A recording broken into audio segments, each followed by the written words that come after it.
a bit to Mr. Speaker. Honorable adjudicators, besides timekeepers, my worthy opponents, and my loyal teammates, and not to forget members of the floor. Now today, as the government's Deputy Prime Minister of today's debate, I would like to present two more points to re-strengthen and develop my side's case.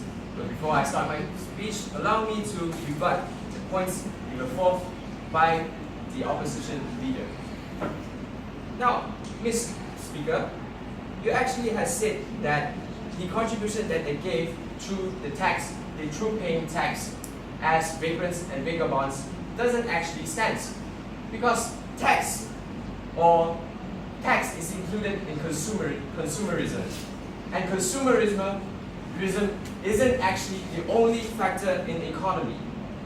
You say they are one of the taxpayers, they are included as taxpayers of the society. But the truth is, they actually only pay for the goods and service tax. Why is that so? I will elaborate more in my points, which I have fortunately have clashed with the opposition. But before I start, let me clarify the foundation of our side, put forth by my Prime Minister. Now, my Prime Minister have actually stated that they do not contribute socially to the development of the country because it increases the crime rates of a nation. Now, by increasing the crime rates of a nation, safety actually drops. And by that, they really do not contribute to the development of a country socially. Which comes to my points that I would like to put forth. Vagrants and vagabonds do not contribute economically to the development of a country. Why is that so? Because vagrants and vagabonds, as defined by my first speaker, are actually people who has no regular jobs, and no permanent houses. Now, my point of emphasization is on the economy of a nation. And I will explain to you why not having a permanent house and a regular job can actually affect the country adversely and do not make any contributions to the development of a country. Now, first off, they, as vagrants and vagabonds, they do not generate a regular income. And the ones that do not generate a regular income are exempted from tax paying, from income tax paying. Now, that means that vagrants and vagabonds are not permanent and consistent taxpayers, which means the state revenues drops if someone is exempted from paying tax. Now, what is tax, ladies and gentlemen? Tax is actually a form of income that increases the state revenue. So by not paying tax, they are not contributing to the state revenue, which means they do not contribute to the development of a country.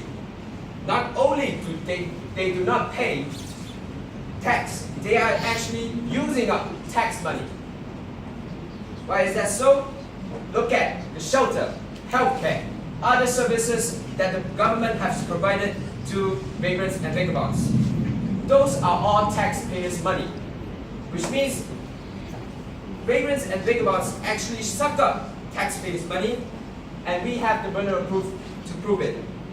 A research conducted by the University of Texas that states that vagrants and vagabonds are more likely to commit crime, as stated by my first speaker, and they end up in jail more than other populations.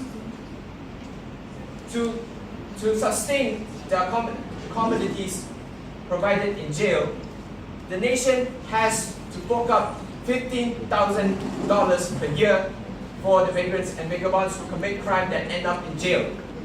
Now, how is that not sucking up the taxpayers' money, which can be used in other areas of development of the country? We have another proof that is more clearer to us. Let's take a look at Malaysia. The Welfare Department of Malaysia has also used taxpayers' money, and according to the Asian Development Bank, Malaysia has used money that is equivalent to 27 of its gross domestic product per capita.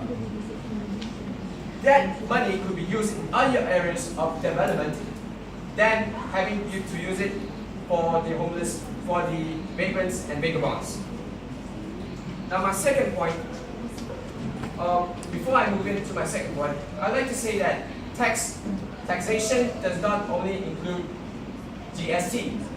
You have your income tax, you have assessment tax, and you have other areas of tax that vagrants and vagabonds do not pay. So that moves on to my third point. They do not contribute to the development of a country because they tarnish the image of a country, which affects tourism. Now, as stated by my Prime Minister, she has stated that crime rates actually increase, and security of a nation actually drops. And by dropping security of a nation, it actually affects the image of a country that is portrayed to the world, and it actually affects tourism industry. And that is interrelated, and you cannot deny it. When a country's image drops, tourism also drops. And tourism bears so much income that could contribute so much to the development of a country economically.